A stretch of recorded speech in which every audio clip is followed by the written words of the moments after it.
পুরুষ লোকটি এগিয়ে এসে জানালেন সম্পর্কে তারা স্বামী স্ত্রী এবং কিছুক্ষণ আগেই তার স্ত্রীর মা মারা গিয়েছেন। তাই রাস্তার পাশে দাঁড়িয়ে তারা যাওয়ার জন্য একটা গাড়ি খোঁজ করছিলেন। চালক ও হেল্পার এতক্ষণে মহিলার দিকে খেয়াল করে দেখেন তার পরনে সুন্দর একটি গাঢ় নীল রঙের শাড়ি। চালক এবং হেল্পার দুজনেই বেশ অবাক হলো এই ব্যাপারটা দেখে। মহিলার মা মারা গিয়েছেন, অথচ তিনি এত সুন্দর করে গাঢ় নীল শাড়ি পরে এসেছেন।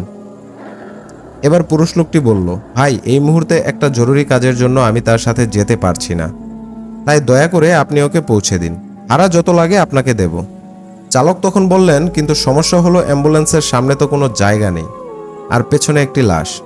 লোকটি চালকের কথা শেষ না হতেই বলে উঠলেন, আরে সমস্যা নেই, ও লাশের সাথেই যেতে পারবে। ওর মা মারা গিয়েছে, এখন ওর মনের ভেতরে ভয় ডর বলতে কিছুই নেই, আপনি দয়া করে ওকে নিয়ে যান। হেল্পার নেমে পেছনের দরজা খুলে দিলেন এবং মহিলা গাড়িতে উঠে বসলেন। লোকটাও ভাড়া মিটিয়ে উল্টো পথে হাঁটা শুরু করলো। চালক আবারও অ্যাম্বুলেন্স চালাতে শুরু করলেন। এভাবে কিছুক্ষণ গাড়ি চালানোর পর চালক এবং হেল্পার গাড়ির পেছন থেকে একটা দস্তাদস্তির শব্দ শুনতে পেলেন। মনে হচ্ছে পেছনের দুজন লোক গাড়ির মাঝেই কিছু একটা নিয়ে কাড়াকাড়ি করছে। গাড়িটা যেন দস্তাদস্তির কারণে একটু দুলছে এদিক ওদিক। সাথে সাথে চালক আবার শুনতে পেল সেই করুণ শব্দ। সেই পুরুষ কণ্ঠে আবারও কাঁদো কাঁদো গলায় কেউ বলে চলেছে,